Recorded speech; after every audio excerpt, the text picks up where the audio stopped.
Bonjour à toutes et à tous et bienvenue à notre quart d'heure déclic. Nous allons aujourd'hui aborder la troisième et dernière partie des consciences économiques. Et pour ce faire, je vous propose un rapide résumé des deux premiers quarts d'heure déclic autour des consciences économiques. Alors, dans la partie 1, on a expliqué comment opérer la bascule d'une organisation économique à un organisme économique. Puis, dans la seconde partie, nous avons évoqué la reliance des défis, telle une entité vivante, au milieu d'un vivant. Alors, nous allons aborder dans cette dernière partie le fonctionnement d'une entreprise vivante au milieu d'un tout. Et pour cela, je te propose, Emma, de commencer. Merci à toi. Donc, je vous propose pour débuter la lecture d'un extrait de mon prochain spectacle intitulé « De la fin du monde à l'amour inconditionnel ». Je sens mon souffle. Je l'avais oublié. Je me sens respirer. Je me sens vivre. Je peins, je marche dans les bois, j'écoute le silence. C'est beau le silence. Là retentit l'écho du monde, un appel à la joie. J'échappe aux toxines, aux pensées négatives, aux champs électromagnétiques. Dans cet environnement propice à l'éclosion de la vie, dopamine, ocytocine, sérotonine me régénèrent. Alors, ce passage explique ma sortie d'un système clos lorsque j'ai décidé de quitter l'éducation nationale. Là, j'ai enfin pu retrouver ma respiration en me réintégrant dans le cycle de la vie. J'étais en apnée dans ce milieu professionnel, cloisonné et déconnecté du vivant. J'étais en survie. J'ai pu échapper au burn-out et me sauver de cette façon-là. Aujourd'hui, l'entreprise est en apnée elle aussi. Elle est dans un système économique déconnecté du vivant. Elle s'asphyxie dans un système qui ne peut fonctionner qu'avec le dogme d'une croissance infinie dans un monde fini. Elle se heurte au problème de l'approvisionnement en matières premières, en énergie et à toutes les pollutions. L'entreprise ne pourra se sauver qu'en réintégrant sa place dans le cycle de la vie et en redevenant elle-même un être vivant qui respire, c'est-à-dire qui inspire et expire. Et l'inspiration ne vient que lorsqu'on cesse d'expirer. Parce que si j'inspire, je ne peux pas expirer en même temps et inversement. Et je dirais que c'est à l'intérieur des entreprises que cela peut s'opérer avec une économie organique qui respire. Alors, merci Emma déjà pour cette magnifique lecture de ton prochain spectacle et pour le parallèle que tu arrives à faire avec le monde des entreprises. Et j'ai envie de dire en fait qu'on se rend compte que quelle que soit la manière dont on veut aborder l'entreprise, dès lors même où on la confronte au milieu du sensible, au monde du sensible, on en arrive aux mêmes conclusions. L'entreprise ne peut plus être déconnectée du vivant. Ce qui fait que du coup, j'ai envie de rebondir sur 4 points. Le premier, c'est qu'on le veuille ou non, que le monde du sensible nous parle ou pas du tout. Le Covid-19, il montre bien que le vivant et l'entreprise sont extrêmement liés, puisqu'on est quand même capable de mettre un monde économique planétaire à l'arrêt, dès lors même où il y a un déséquilibre du vivant. Ce qui me fait dire en fin de compte, le deuxième point, c'est qu'on a le même constat avec l'approvisionnement des ressources et des besoins des entreprises. Le déséquilibre crée des ruptures. Ce qui nous amène à parler effectivement régulièrement, toi et moi, d'une économie organique. Mais j'aimerais revenir sur une confusion qui émane de plus en plus au fur et à mesure des appels et des échanges que l'on a avec différentes personnes. Le cœur d'une économie organique, il ne repose pas sur une logique relationnelle, mais sur la conceptualisation même des entités. Autrement dit, une économie organique, elle se pense au départ sur la prise en considération de l'entreprise comme une entité vivante. Et c'est seulement cette conceptualisation de l'organisation économique en un organisme économique qui pourra permettre une relation de l'entreprise avec le monde vertueuse. Ce qui m'amène en fait compte au dernier point que je voulais aborder. Il me semble que nous devons vraiment réussir à sortir de cette croyance que l'entreprise puisse devenir vertueuse et bienveillante avec le monde qui l'entoure, qu'il soit environnemental ou humain, si elle se conceptualise différemment ou à côté de ce vivant. On peut prendre soin de quelque chose que si on a pu conscientiser le fonctionnement de ce quelque chose en le vivant de l'intérieur. J'entendais une personne dire une fois en conférence: comment veut-on que les générations à venir soient sensibles à la nature quand on les déconnecte physiquement de plus en plus de la nature? On le voit avec le Covid. Tout le monde est d'accord pour dire que les entreprises doivent entrer dans des comportements écologiques. Et pour autant, on retrouve là, aujourd'hui, à la sortie du Covid, une nature envahie par les masques et les gants plastiques qui ont été abandonnés, ou encore des parcs depuis leur réouverture qui sont remplis de déchets délaissés sur les espaces verts. Je pense que tant qu'on n'a pas conscientisé l'essence même de l'entité et de son fonctionnement, en fait, on retombe dans nos travers. En conclusion, j'aimerais donc vraiment qu'on arrive à réussir à regarder autrement comment sortir l'entreprise de son asphyxie et lui permettre ainsi d'inspirer. Inspirer et finalement s'inspirer, c'est-à-dire transposer la conceptualisation de nos entreprises dans le monde du vivant pour la considérer elle aussi comme une entité vivante, telle une dynamique de biomimétisme finalement, qui permettrait de faire évoluer les fameux 3 cercles d'or de Simon Sinek, dont on parlait la dernière fois, et effectivement qui est aujourd'hui pensé autour d'une dynamique de marché. Je pense qu'on peut faire évoluer ces 3 cercles d'or en 4 cercles, articulés autour d'une dimension holistique.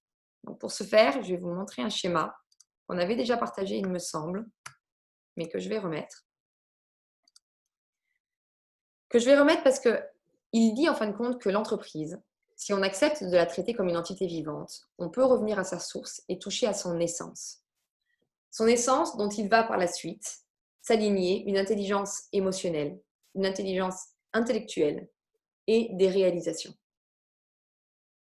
Quand on regarde ces 4 cercles, on peut largement et aisément faire le parallèle avec l'alignement entre l'âme, le cœur, l'esprit et le corps de l'individu. Cet alignement dont on pourrait aussi dire qu'il joue le rôle de fil rouge, de colonne vertébrale. Je l'emploie souvent ce terme, mais parce que cette colonne vertébrale, elle dit en fin de compte que quelle que soit l'adversité qu'il y a à l'extérieur, elle nous permet de nous maintenir debout. Oser repenser en fin de compte nos entreprises plutôt que de chercher à les réinventer. On le disait la dernière fois, mais il est là un des grands défis de l'entreprise. Et pour ça, c'est accepter de se repenser tel un semblable et non plus un concept à part entière, pour appliquer la connaissance de son fonctionnement au fonctionnement de ce qui nous entoure. Je vais arrêter le partage d'écran. Je pense en fait qu'il faut vraiment qu'on arrive à sortir de ce savoir, ce fameux savoir en fin de compte qui fait que nous dire que oui, on a compris ce qui se passe. Mais ce n'est pas parce qu'on a compris ce qu'il se passe, ce n'est pas parce qu'on a compris qu'on a mal fait des choses, qu'on a bien pris conscience de ce qu'il fallait faire, qu'on a bien pris conscience du fonctionnement, de ce pourquoi on est arrivé là aujourd'hui. Et c'est toute la différence entre ce que l'on disait dans le premier déclic, la différence entre le savoir et la connaissance. Ce savoir, effectivement, qui dit qu'on a l'intelligence de comprendre, mais il faut quand même une connaissance, qui nous permet de conscientiser quel est notre rôle et quelles sont les missions qui en incombent. Et je dirais même que pour finir, il faut peut-être qu'on accepte que le savoir précède la connaissance, mais que c'est dans la connaissance qu'il y a vraiment l'issue. Oui, cette connaissance, elle pourrait effectivement redéfinir le rôle et les missions des entités entre elles. Notre savoir nous pousse à créer des rapports d'opposition, le fort et le faible, le bien et le mal, le bon et le mauvais. Aujourd'hui, nous assistons dans notre compréhension du monde à une tendance, tant du côté des féministes que des écologistes, à toujours vouloir désigner un coupable et donc à l'accabler, l'accuser, vouloir le dominer pour le punir. On ne cherche pas à transformer le monde, on cherche à renverser les rapports de domination. Ça serait une grande erreur, car nous répéterions les mêmes solutions qui aboutiraient absolument au même résultat. C'est comme si nous n'étions pas capables de voir, comme je le disais dans le premier déclic, que nos solutions d'hier deviennent nos problèmes d'aujourd'hui. Pourquoi n'arriverions-nous pas à nous engager sur une troisième voie, car il y en a une troisième voie. Notre monde a certes été construit dans la domination du masculin, domination, pouvoir, conquête, La question, c'est plus du tout de savoir si ça a été bon ou mauvais. Et peut-être même qu'on pourrait se faire l'aveu que c'était essentiel à un moment de l'histoire, dans un contexte de survie et face à la découverte d'un environnement incompris, étranger. Alors moi, je propose qu'on cesse de culpabiliser sur ce passé. Et pourquoi ne prendrions-nous pas ce passé, non pas comme une flagellation, mais comme un passage obligé pour nous conscientiser et nous élever? Conscientiser pour ne pas reproduire, car ce qui est grave, c'est encore de ne vouloir faire exister qu'un seul pôle, l'un contre l'autre. Or, on sait que lorsqu'un seul pôle existe, ou qu'un seul pôle domine plutôt, eh bien finalement, ni le féminin, ni le masculin ne s'expriment totalement. Et ni l'un ni l'autre n'accède à l'élévation qui permet de devenir un créateur.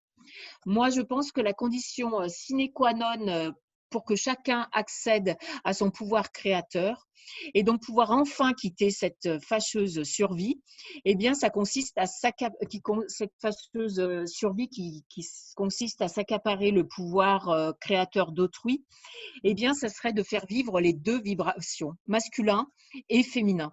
Il en est de même dans la vibration de l'entreprise et de la nature. L'affirmation du féminin contre le masculin, la priorité de la nature face à l'entreprise. Il y a toujours un premier, un second, un dominé et un dominant. L'entreprise, moi, je pense qu'elle n'a pas du tout à subir une domination ou des injonctions. Je m'oppose complètement, par exemple, à l'idée d'une dictature écologique, car ça, ce serait véritablement un retour en arrière. La conscientisation, ce n'est pas du tout l'abaissement, ce n'est pas l'acceptation d'un nouveau dogme, c'est plutôt être partie intégrante d'un cycle de vie et devenir créateur. Nous devons permettre aujourd'hui aux entreprises de devenir créatrices du monde, changer le regard sur leur potentiel d'aura. Les leaders ont vraiment une grande place à trouver pour ces entreprises, celles qui se responsabiliseront en conscience et permettront de sublimer enfin ce monde. Alors effectivement, c'est accepter de mettre les entreprises dans une autre dynamique d'action et donc cette action de la création et puis aussi changer notre vocable de l'entreprise pour réussir justement à sortir de la culture des rapports de force avec laquelle l'entreprise est née. Parce que je pense que ça passe aussi, au-delà du comportement, par une sémantique. Tant que l'on continuera à présenter l'entreprise dans ce vocabulaire effectivement très viril, on ne parviendra pas à faire les transformations dont on est en train aujourd'hui de faire la promesse. Il faut qu'on arrive par exemple à passer d'une entreprise performante à une entreprise brillante, mais brillante pour le côté rayonnant de l'entreprise. Il faut qu'on, certainement, et j'en suis assez convaincue, qu'on sorte de la notion de raison d'être qui a fait primer la notion de raison à l'être pour réussir à vraiment entrer dans une démarche de philosophie économique. Je pense aussi qu'il faut qu'on parle de réaliser plutôt que agir. Comme on le disait la dernière fois, réussir à faire des entreprises qui œuvrent et pas simplement qui mettent en action. Et dans ce vocable, il faut qu'on intègre cette notion d'unicité de l'entreprise, mais non pas pour la différencier des autres et espérer prendre le dessus, puisqu'en fait aujourd'hui, on a parlé de cette unicité encore dans une dynamique concurrentielle. Mais comprendre justement que dans l'unicité, la dynamique d'élévation, elle repose sur l'union avec les autres unicités. C'est regarder les entreprises en fin de compte dans les mêmes processus d'élévation que le monde végétal, animal et minéral dont tu parles souvent. Grandir en fin de compte en tant qu'entreprise en cherchant plutôt à savoir avec qui s'assembler et continuer son chemin, plutôt que de chercher ses adversaires. Et pour en revenir à l'unicité, on sait que la richesse de l'unicité, elle est dans la diversité et non dans l'adversité. Donc, regardez l'entreprise comme un organisme vivant, pour effectivement lui permettre de toucher à son essence et donc identifier son unicité, et du coup pouvoir la penser dans un écosystème d'appartenance, dont on a déjà parlé, plutôt que dans un écosystème concurrentiel. Cet écosystème d'appartenance qui est bien le seul à pouvoir permettre un processus de résilience. À l'échelle du végétal, si je n'identifie pas les entités avec lesquelles je peux continuer à évoluer, notamment dans un milieu hostile, et donc si je n'identifie pas les entités quelque part, qu'elles soient plus ou moins près de moi, mais si je m'isole tel un repli sur soi, je n'ai aucune capacité à me régénérer. Et ben, il me semble qu'il en va vraiment de même aujourd'hui, dans ce monde du complexe et du sensible pour l'entreprise. Oui, et quand je t'entends parler de reliance au sens d'un écosystème, et ben moi, ça me fait penser à ces cycles qu'on enseigne aujourd'hui à l'école encore et qui sont complètement déconnectés du systémique. À l'école, on donne encore aux enfants ce schéma que tu peux Alors, peut-être nous mettre. oui, hop, excuse-moi Emma.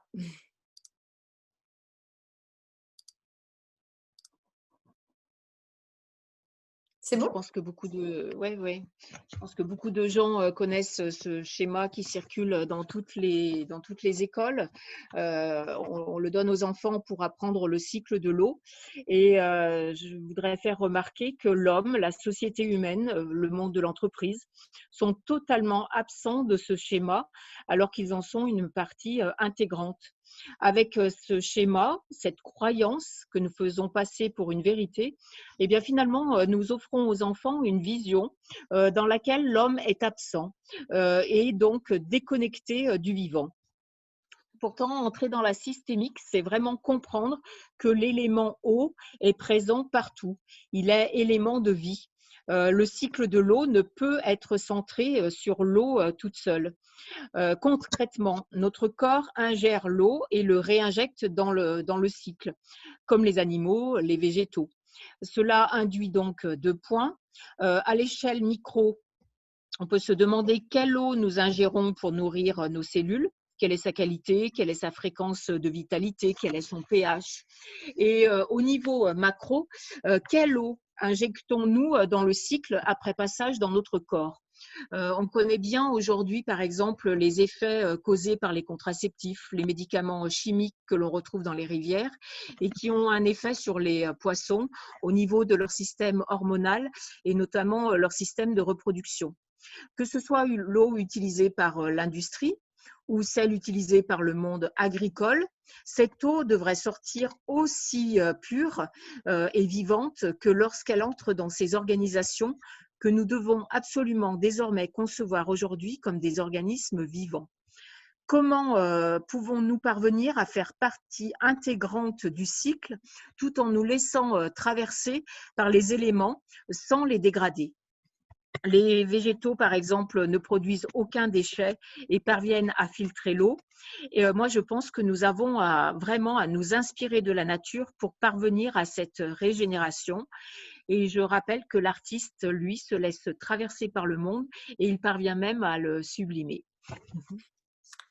En tous les cas, oui, je pense que l'entreprise doit vraiment s'inspirer du biomimétisme, sans quoi elle risque de s'autodétruire. Car le monde qui entoure les entreprises rappelle effectivement, comme nous sommes en train de le vivre aujourd'hui, qu'un système ne peut pas perdurer s'il est désolidarisé.